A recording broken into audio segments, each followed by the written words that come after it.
자, 오늘은 저번 시간에서부터 계속 살펴봤듯이 현재 이러한 자극, 언어적 자극이 주어지고 모방하고 단순히 따라 말하는 언어 치료가 어떠한 것에서부터, 어떤 관점에서부터 시작되었는지, 현재 언어 치료에서 흔히 사용되는 이러한 치료 방식이 어떤 관점에서 예전부터 흘러왔는지 그 원인에 대해서 한번 같이 살펴보도록 하겠습니다.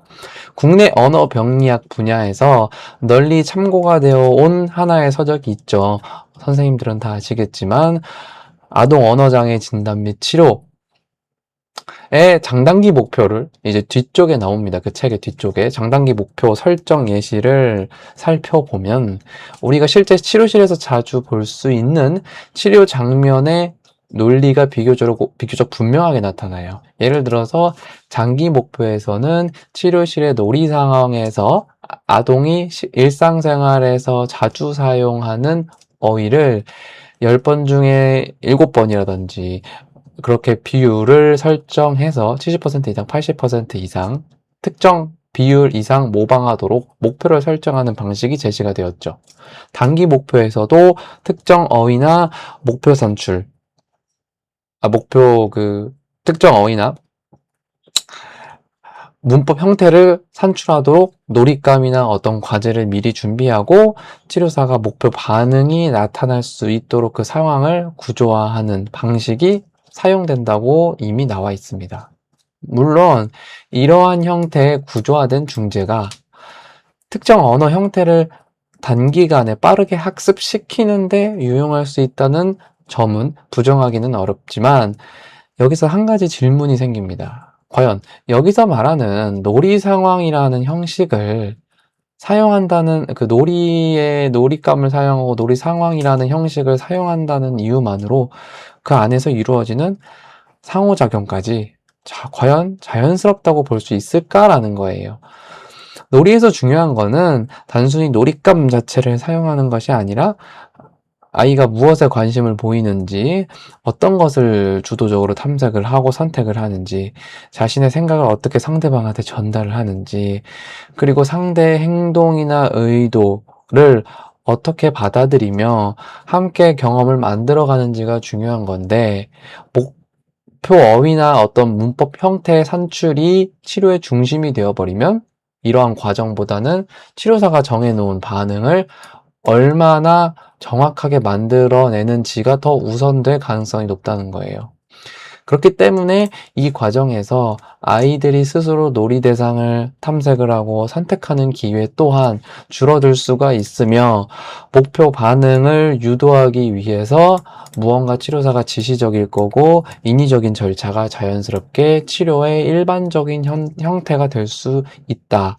그리고 이러한 문제는 비단 언어 치료에만 국한된 것이 아니고 발달 연구에서도 동일하게 성인이 직접적인 교수 상황을 뭔가 제시했을 때 아이가 대상의 어떤 놀이 대상이나 어떤 대상의 새로운 가능성을 스스로 탐색하는 행동이 감소할 수 있다는 연구 결과와 동일하고, 물론 이 연구를 곧바로 언어 치료에 적용할 수는 없겠지만 성인이 지나치게 학습의 방향을 미리 설정할 경우에는 아이가 자발적인 탐색과 자발적인 발견의 기회가 줄어들 수 있다는 점에서는 중요한 시사점을 제공하죠.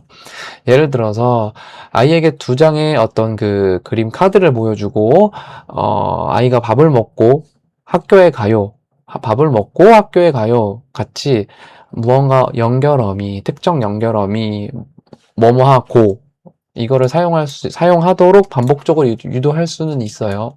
그죠? 이러한 치료 상황이 있다고 가정을 했을 때 이러한 방법은 뭐뭐하고라는 문법 형태를 산출하게 만드는 데는 효과적일 수 있겠지만 조금 더 깊이 들어가 보면 치료사가 만든 과제에서 목표 문장을 정확히 말할 수 있게 된 것과 그 아이가 실제 놀이와 일상생활에서 내가 경험한 2사건의 관계를 표현해야 될 때 아이가 스스로 뭐뭐하고를 선택하여 사용하는 것은 동일한 문제가 아니라는 거예요. 이것과 이것은요. 즉, 치료실에서 목표 행동을 만들어내는 것과 아이의 전반적인 언어 체계, 언어 지식의 형태가 변화하는 것은 반드시 동일한 현상이 아니라는 겁니다. 이러한 치료실에서 단순한 치료 목표 행동을 만들어낸다고 해서 아이의 전반적인 언어 체계가 변화하는 것은 아닌 거예요. 이러한 차이는 이전에 이제 언어 발달 연구에서도 지속적으로 문제가 제기되어 왔죠. 부모가 아동의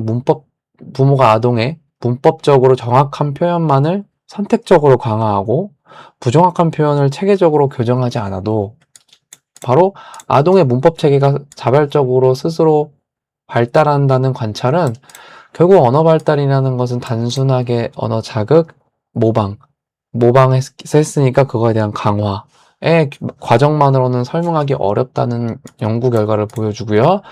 또한 초기 부모 언어와 아동의 어휘 발달을 살펴본 연구들 역시 단순히 언어 자극의 양이나 특정한 말투 하나만으로 아동의 언어 발달을 설명하기는 어렵고 아동의 개인차, 발달 시기, 그 다음에 부모와의 상호작용의 특성 혹은 아이의 상호작용 특성 등을 함께 고려해야 된다라는 것을 보여주었어요. 특히 언어 치료에서 모방을 사용한다고 하더라도 저도 뭐 모방을 당연히 사용하지만 모방할 수 있게 되는 것과 스스로 사용할 수 있게 되는 것을 서로 구분할 필요가 있는 거죠. 모방을 중심으로 한 목표 문법 형태를 유도하는 방법과 아동의 발화에 성인이 자연스럽게 무언가 목표 형태를 다시 제공하는 대화적 재구성을 이런 이 두 가지 형태를 비교한 연구에서도 두 방법 모두 학습에 도움이 될 수는 있었다라고 되어 있었긴 했지만 반응적인 상호작용을 활용한 방법이 목표 형태의 우리가 목표로 하는 언어 형태의 자발적인 사용으로 이어지는데 더 효율적인 결과를 얻었다라는 이제 연구 결과도 있습니다. 결국은 뭐냐면 문제는 모방이나 구조화된 상을 구조화시키는 거죠. 인위적으로 구조화된 언어 치료 자체를 모두 부정하는 게 아니고 중요한 것은 무엇을 언어 치료의 최종적인 성과로 볼 것인가인데 아이가 치료사가 요구한 단어를 80% 이상 말하게 되는 것 혹은 특정 문법 형태를 그림카드에서 정확하게 사용하는 것 역시 필요한 학습 과정이 될 수 있어요. 그러나 그것이 최종 치료 목적이 되어서는 안 되죠. 언어는 시험 문제 정답을 말하기 위해서 존재하는 능력이 아니라 타인과 자신의 관심과 생각, 감정과 경험을 공유하고 함께 무언가를 해나가기 위해 사용하는 의사소통의 수단이기 때문이죠. 그렇다면은 이러한 것을 바탕으로 했을 때 언어치료 역시 아이에게 특정한 말을 반복해서 산출시키는 것에서 저번에도 반복적으로 말씀드리는 내용이지만 한 걸음 더 나아가 아이가 스스로 자신이 처하고 있는 환경을 능동적으로 탐색하고 자기의 관심 있는 것을 발견하고 다른 사람과 경험을 공유하고 원하는 것을 해결하기 위해 자연스럽게 언어를 사용할 필요가 있게 만드는 상황이 더 중요하다는 거죠. 그렇다면 이때 치료사의 역할도 달라지게 되죠. 치료사가 미리 정해놓은 반응으로 아이를 이끌어가는 사람이 아니라 아이가 현재 어떤 것에 관심을 가지고 있는지 관찰해야 되고 아이의 행동과 의사소통에 민감하게 반응해야 되고 그 경험이 한 단계 더 확장될 수 있도록 돕는 사람이 되어야 한다는 겁니다. 이러한 관점은 성인의 반응성을 강조하는 부모-아동 상호작용 접근과도 연결을 시킬 수 있고요. 결국 언어치료의 중심은 어떤 거냐? 저번 시간에도 말씀드렸지만, 치료사가 어떤 특정한 언어의 목표 형태를 아동이 정확하게 산출했는가? 치료사가 정해놓은 거를 아이가 정확하게 산출했는가에서 아동이 타인과 의미를 공유하기 위해서 언어를 얼마만큼 자발적이고 유연하게 사용했는가로 언어 치료의 관점이 이동할 필요가 있다는 겁니다. 결국 언어를 배우는 과정은 단순히 정답을 반복해서 듣고 습득하는 과정이 아니라 아이가 다른 사람과 함께 살아가면서 수많은 경험에 내가 참여하고 그 경험 속에서 자신의 의도를 전달하고 상대의 의도를 이해하고 계속해서 의미를 주고받는 과정이고, 그렇다면은 언어 치료 역시도 언어를 가르치는 장소를 넘어 아이가 언어를 사용할 이유와 경험을 충분히 만들어주는 그런 장소가 되어야 되지 않을까라고 생각합니다.